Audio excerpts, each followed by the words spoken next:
So go for the topic AC circuits. AC circuits. AC circuit అసలు AC అంటే ఏంటి అంటే ఎప్పుడైతే మ్యాగ్నిట్యూడ్ కానీ డైరెక్షన్ కానీ చేంజ్ అవుతూ అకార్డింగ్ టు టైం ప్రకారం చేంజ్ అవుతూ పోతుంది దాన్ని ఆల్టర్నేటింగ్ క్వాంటిటీ అంటాము. అంటే సపోజ్ ఒక వేవ్ ఫామ్ తీసుకుంటే దీని టైం ప్రకారం దీని మ్యాగ్నిట్యూడ్ అనేది చేంజ్ అవుతూ పోతుంది. దీని టైం ప్రకారం అంటే టైం ప్రకారము అకార్డింగ్ టు టైం చేంజ్ అయ్యకొద్దీ మ్యాగ్నిట్యూడ్ అనేది చేంజ్ అయితే పోతుంది. సో దీన్ని ఏమంటాము ఆల్టర్నేటింగ్ క్వాంటిటీ అని చెప్పేసి అంటాము. ఓకే, మరి ఏసీ క్వాంటిటీ అని ఆల్టర్నేటింగ్ క్వాంటిటీ తీసుకుంటాం. మరి ఏసీ క్వాంటిటీ అంటే ఆల్టర్నేటివ్ క్వాంటిటీ చెప్పుకున్నాము. మరి ఏసీ అడ్వాంటేజెస్ ఏంటి?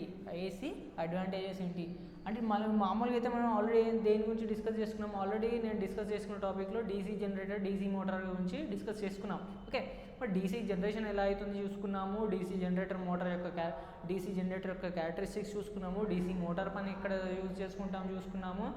At the same time DC మోటార్లో ఉండే మనకి బ్యాక్ ఈఎంఎఫ్ గురించి అండ్ స్టార్టర్స్ గురించి కూడా తెలుసుకున్నాము. So let's go for the topic AC సర్క్యూట్స్లో. మరి ఏసీ సర్క్యూట్స్కి డీసీ సర్క్యూట్స్కి తేడా ఏంటి? ఏసీ సర్క్యూట్ ఎక్కడ ఉపయోగించుకుంటాము, డీసీ సర్క్యూట్స్ ఎక్కడ ఉపయోగించుకుంటున్నాం అనేది ఆల్రెడీ డీసీ గురించి ఎక్కడ ఉపయోగించుకుంటున్నామని చూసాము. మరి ఏసీ సర్క్యూట్ అడ్వాంటేజెస్ ఏంటి? ఏసీ సర్క్యూట్ అంటే ఏంటి అంటే ఏసీ సర్క్యూట్స్ అడ్వాంటేజెస్ ఏంటి మనకి కంపేర్ చేసుకుంటే డీసీతో కంపేర్ చేసుకుంటే? ఓకే, డీసీతో కంపేర్ చేసుకుంటే ఏసీ అడ్వాంటేజెస్ ఏంటి? మరి ఏసీలో ఏమేమి ఉంటాయి అంటే ఏమేమి క్వాంటిటీస్ ఉంటాయి? ఆ ఏసీలో సపోజ్ ఈ వేవ్ ఫామ్ తీసుకుంటే, సైన్ వేవ్ ఫామ్ తీసుకుంటే దీంట్లో కొన్ని క్వాంటిటీస్ అనేది మనం మెజర్ చేయాల్సి వస్తుంది. ఏమేమి క్వాంటిటీస్ అనేది కూడా మనం ఒకసారి చూసుకుందాం. Okay, for example first will go for the topic advantages of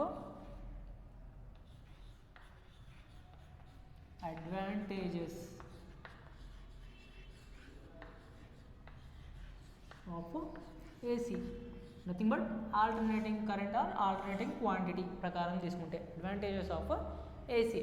suppose మనకు జనరేటర్ తీసుకుంటే కొంత వాల్యూ వరకు కొంత సైజ్ అనేది తీసుకున్నాం. అంటే 220 volts జనరేటర్కి కొంత సైజ్ 230 అంటే సపోజ్ దాని క్వాంటిటీ పెరిగే కొద్దీ ఆటోమేటిక్గా సైజ్ ఆఫ్ ద మెషిన్ అనేది కూడా పెరుగుతూ పోతుంది. వేరాజ్ దీన్ని ఏసీ జనరేటర్ తీసుకుంటే అడ్వాంటేజెస్ తీసుకుంటే దీన్ని మనకి ఎంతైనా జనరేట్ చేసుకోవచ్చు. ఎందుకు? మెయిన్ రీజన్ ఏంటంటే ఏసీ జనరేటర్లో కమ్యూటేటర్ అనేది మనము ఉపయోగించుకోము.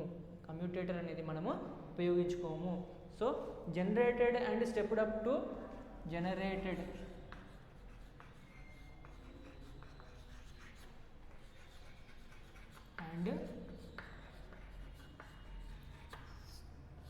stepped up to 11 kV or 11 kV to 400 kV. kV అంటే కిలో వోల్టేజెస్. కిలో వోల్టేజ్ మనం మామూలుగా ఏంది కిలో అంటే ఎంత 1000 గ్రామ్ మామూలుగా ఏంది మన అంటే suppose will go for market ప్రకారం తీసుకుంటే కేజీ అంటే ఎంత 1000 గ్రామ్. 1 కిలో అంటే ఎంత తీసుకున్నాం 1000 అన్నట్టు. 1 కిలో అంటే 1000. సో ఇక్కడ ఏంది మన చూడు జనరేటెడ్ అంటే stepped up to 11 kV to 400 kV అంటే మనకి ఏందా 11,000 volts నుంచి 11,000 volts జనరేటెడ్ తీసుకుంటే దాని నుంచి ఎంత చేంజ్ చేసుకోవచ్చు 400 kV అంటే 400,000 అంటే దగ్గర ఎంత అవుతుంది 4 lakh volts అంటే 4 లక్షల వోల్ట్ల వరకు మనము స్టెప్డ్ అప్ చేసుకోవచ్చు. వేరాజ్ డీసీలో మనకి స్టెప్ అప్ చేసుకునే ఛాన్సెస్ అనేది ఉండదు. అంటే స్టెప్డ్ అప్ అంటే ఏంటి పెంచుకోవడం, వోల్టేజ్ని పెంచుకోవడము. సో సెకండ్ది అంటే కన్స్ట్రక్షన్ అనేది చాలా ఈజీ కంపేర్ చేసుకుంటే. Construction of AC machine is simple. అంటే మామూలు ఏంటంటే construction of AC machine simple అంటే ఏంటంటే మనకి ఎక్కడైతే మనం ఆల్రెడీ డీసీ జనరేటర్ వర్కింగ్ తెలుసుకున్నాము, దాంట్లో ఉండే కాంపోనెంట్స్ తెలుసుకున్నాం. అంటే దాంట్లో బ్రషెస్ కావాలి, కమ్యూటేటర్ కావాలి, అవన్నీ కావాలి. కాబట్టి మనం అదే కమ్యూటేటర్ లేకపోతే మెషిన్ అనేది చాలా సింపుల్ అయిపోతుంది. ఎందుకంటే మేము డీసీ జనరేటర్ హార్ట్ అని చెప్తాం చాలా వరకు డీసీ జనరేటర్లో కమ్యూటేటర్ చాలా ఇంపార్టెంట్. అది లేకపోతే మనకి ఏసీను అంటే యాక్చువల్గా ఆర్మేచర్లో ఉత్పత్తి అయిన వోల్టేజ్ని డీసీలోకి కన్వర్ట్ చేసుకోలేము. అదే మనకి ఆ ఏసీలోనే ఉంటే ప్రాబ్లం, అంటే సపోజ్ జనరేటెడ్ అయ్యేది ఏసీనే అయితే మనకి అవుట్పుట్ కూడా ఏసీ ఉంటే ప్రాబ్లం అనేది ఉండదు. సో కన్స్ట్రక్షన్ అనేది చాలా ఇంపార్టెంట్, కన్స్ట్రక్షన్ అనేది చాలా సింపుల్ అది, కమ్యూటేటర్ ఉండదు కాబట్టి దీని మెయింటెనెన్స్ కూడా చాలా తక్కువ ఉంటుంది. Okay, next third point,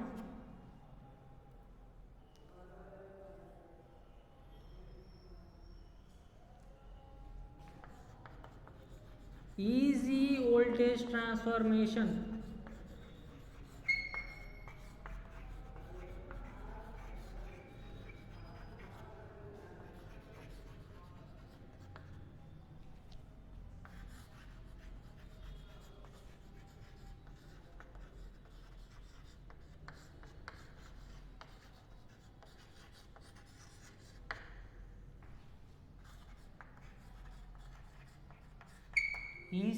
easy voltage transformation. ఈజీగా మన అంటే ఏ వోల్టేజ్ అయినా సపోజ్ ఏసీ తీసుకుంటే ట్రాన్స్ఫర్మేషన్ చాలా ఈజీగా చేసుకోవచ్చు. అంటే కొంత లెంత్ వరకు చేంజ్ చేసుకున్నా, కొంత దూరం వరకు చేసుకున్నా కూడా మనకి ప్రాబ్లం అనేది ఉండదు. ఓకే, నెక్స్ట్ వచ్చేసి నెక్స్ట్ పాయింట్స్,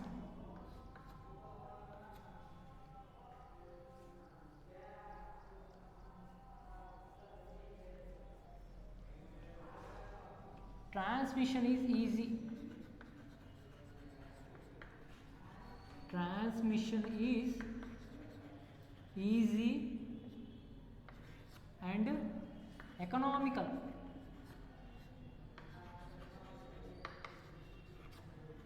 అంటే ఏంటి అంటే ట్రాన్స్మిషన్, సపోజ్ మనకు జనరేట్ అయ్యేదేమో ఎక్కడో పవర్ స్టేషన్స్ దగ్గర జనరేట్ అవుతుంది.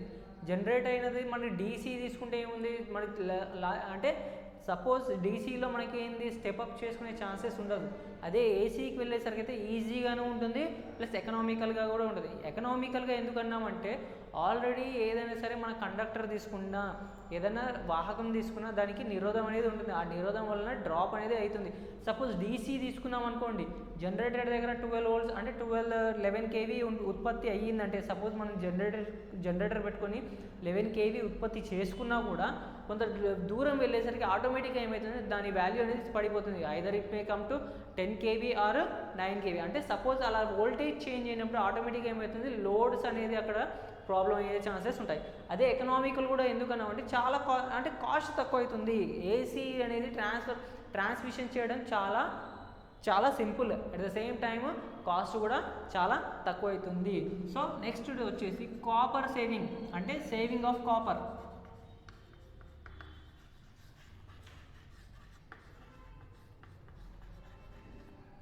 సేవింగ్ ఆఫ్ కాపర్ ఈ పాయింట్ ఎందుకు చెప్పుకున్నామంటే, సపోజ్ మనకి ఆల్రెడీ తీసుకున్న ప్రకారం ఎట్లా అంటే, ఎప్పుడైతే మనకి అంటే మనకి చాలా వరకు లోడ్ ఎక్కువ అవుతుందంటే కాపర్ మెటీరియల్ కూడా ఎక్కువ కావాల్సి వస్తుంది. సపోజ్ మనకి ఏంది అంటే లోడ్ ఎక్కువైందంటే కరెంట్ ఎక్కువ అయితే, సో మనం ఏం చేసుకుంటాం ఇక్కడ ఏసీతో కంపేర్ చేసుకుంటే, ఒకవేళ ఏసీ తీసుకుంటే ఏమవుతుంది, మనకి ఏం చేసుకుంటాం అంటే 11 kVని 400 kVలో చేంజ్ చేసుకున్నప్పుడు ఆటోమేటిక్ కాపర్ సైజ్ అనేది కూడా మనం తక్కువ చేసుకోవచ్చు. అంటే వోల్టేజ్ పెరిగే కొద్దీ దాని సైజ్ కాపర్ అంటే కండక్టర్ సైజ్ అనేది తగ్గించాలి. అంటే లెంత్ ప్రకారం కాకుండా డయామీటర్ ప్రకారం తీసుకుంటే దీని సైజ్ కూడా తక్కువ. అంటే డయామీటర్ తక్కువ అయిందంటే ఆటోమేటిక్గా ఏమైంది, కాపర్ అనేది కూడా కావాల్సిన కాపర్ కూడా తగ్గుతుంది. ఓకే, హై వోల్టేజ్ వల్ల ట్రాన్స్మిషన్ లాసెస్ కూడా తగ్గుతుంది. ఓకే, నెక్స్ట్ పాయింట్ వచ్చేసి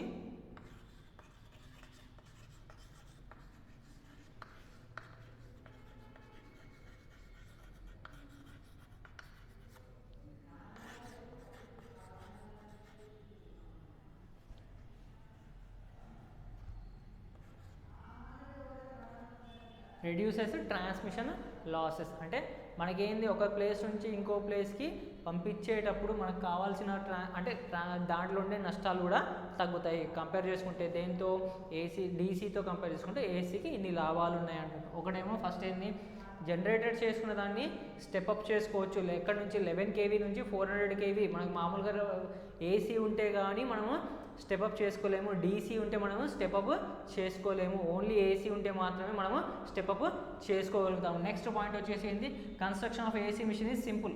అంటే ఏసీ మిషన్ కన్స్ట్రక్ట్ చేయడానికి చాలా simple compare to DC machine. Okay, next వచ్చేసి easy voltage transformation from one circuit to another circuit.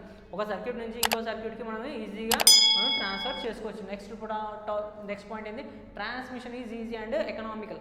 అంటే ఒక ప్లేస్ నుంచి ఇంకో ప్లేస్కి పవర్ ట్రాన్స్మిట్ చేయడానికి చాలా easy, at the same time economical అంటే మనకి ఏంటి, ఖర్చు అనేది తక్కువ అవుతుంది. నెక్స్ట్ వచ్చేసి సేవింగ్ ఆఫ్ కాపర్ అంటే ఏంటి, ఎందుకు అంటే మనకు వోల్టేజ్ పెంచుకోవడం వలన కాపర్ అనేది తక్కువ కావాల్సి వస్తుంది.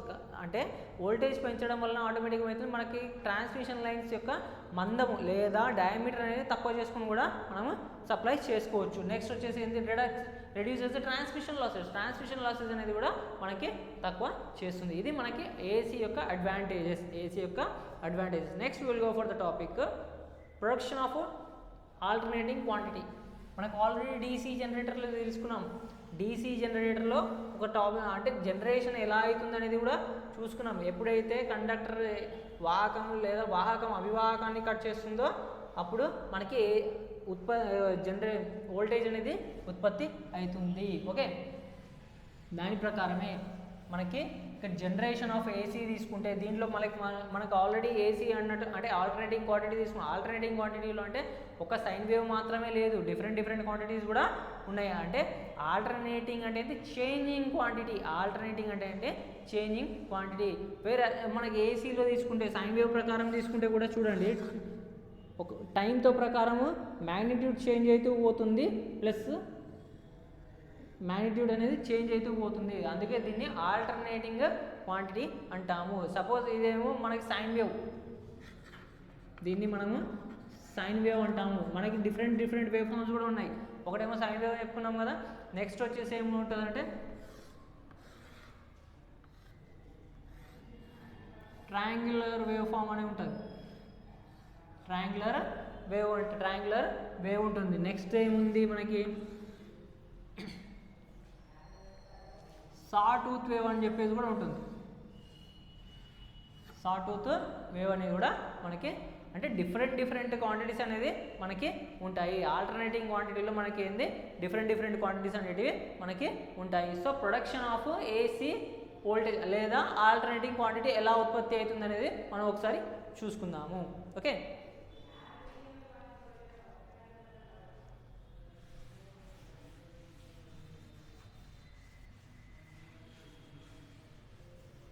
Same as a Faraday's first law మనం తీసుకున్నప్పుడు జనరేటర్లో తీసుకున్నట్టు ఫారడేస్ ఫస్ట్ లా ప్రకారమే ఎప్పుడైతే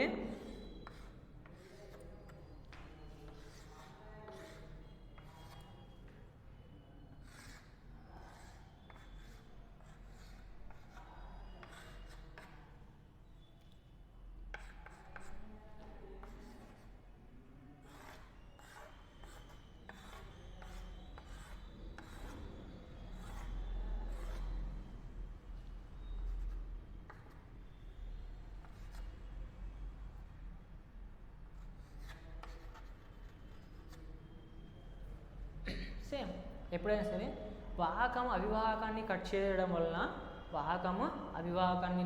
అభివాహకం వాహకాన్ని కట్ చేయడం వలన మనకి ఈఎంఎఫ్ అనేది ఉత్పత్తి అవుతుంది. సేమ్ ఫారడేస్ ఫస్ట్ లా ప్రకారము ఎప్పుడైతే కండక్టర్ అనేది ఫ్లక్స్ని కట్ చేస్తుందో అప్పుడు ఈఎంఎఫ్ అనేది ఉత్పత్తి అవుతుంది. ఫారడేస్ ఫస్ట్ లా ప్రకారం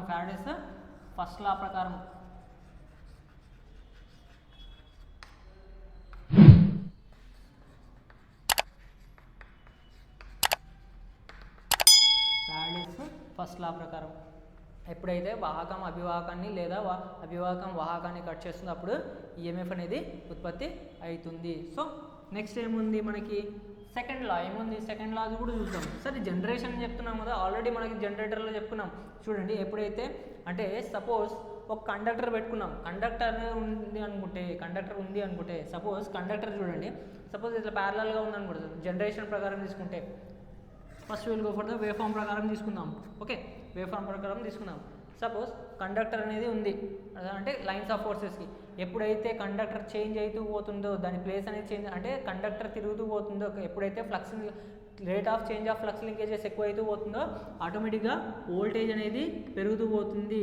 ఒక వాల్యూ వచ్చిన తర్వాత ఆటోమేటిక్గా ఏమైంది మళ్ళీ rate of change of flux అనేది తగ్గుతూ పోతుంది. తగ్గడం వలన ఆటోమేటిక్గా ఏమైంది మనకేంది కండక్టర్లో ఈఎంఎఫ్ అనేది తగ్గుతుంది. సేమ్ యాజ్ ప్రకారం అంటే ఎప్పుడైతే కండక్టర్ అనేది చేంజ్ అవుతూ పోతుందో, సపోజ్ కండక్టర్ తీసుకుంటే ఈ కండక్టర్ అనేది మ్యాగ్నెటిక్ ఫ్లక్స్ దాంట్లో లైన్స్లో ఫీల్డ్లో పెట్టుకుని ఒకసారి చేంజ్ చేసుకుంటే ఎప్పుడైతే ఫ్లక్స్ అనేది rate of change of flux linkages అనేది చేంజ్ అవుతుందో అంటే ఎక్కువైతే rate of change of flux linkages ఎక్కువైతే మనకి ఎక్కువైతున్న కొద్దీ మనకి ఏముంది వేవ్ ఫామ్ అనేది జనరేట్ అవుతుంది. చూడండి బాగా ఎప్పుడైతే చేంజ్ అవుతూ అంటే ఒక వాల్యూకి వచ్చిన తర్వాత ఆటోమేటిక్గా పీక్ వాల్యూ అనేది వచ్చేస్తుంది.